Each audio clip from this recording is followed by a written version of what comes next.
Muhammad Yunus, a Rohingya Muslim from Myanmar who had not eaten in 3 days, grimaces on Thursday, November 2, 2017, as he waits with others for permission to proceed to refugee camps near Palongkali, Bangladesh. Bernard Armangueap, Washington. U.S. lawmakers and human rights groups escalated pressure Friday on the Trump administration to impose sanctions against Myanmar's military over alleged ethnic cleansing of Rohingya Muslims. As President Donald Trump set off on his first official visit to Asia, including regional summits to be attended by Myanmar, both the House and Senate introduced legislation to prohibit U.S. military assistance to the Southeast Asian nation. The bills also seek financial and visa restrictions on military and other security force officials implicated in human rights abuses. Nearly 60 activist groups, including Human Rights Watch, chimed in Friday, supporting targeted sanctions against military officials they say perpetrated crimes against humanity in the crackdown that has burnt hundreds of Rohingya villages and forced more than 600,000 refugees to flee to Bangladesh since late August.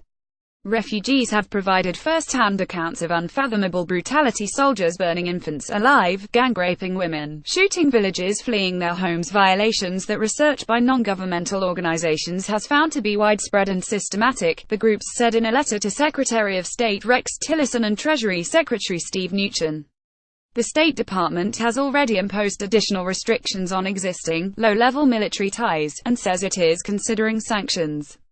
Tillerson, who is set to visit Myanmar on November 15, is also considering a recommendation from officials to declare that ethnic cleansing has taken place, an allegation endorsed by senior UN officials but denied by Myanmar authorities.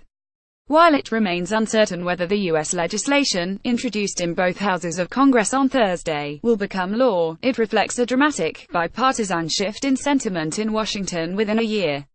Widespread support for easing restrictions to reward the Myanmar military for loosening its 5-decade grip on power has been replaced by growing appetite to slap back sanctions.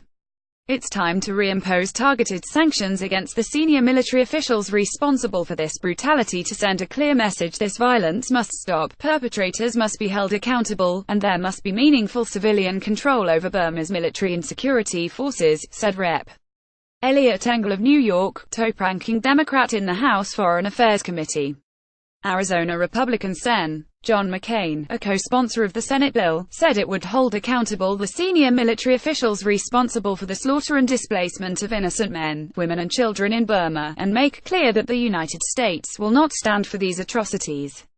Both bills further call for a reimposition of a ban on the lucrative trade in jade and rubies that was among the last restrictions lifted by the Obama administration last year after elections installed a civilian government, albeit one with little control over the military. The legislation also urges U.S. opposition to funding from international financial institutions for projects in Myanmar linked to military-owned enterprises.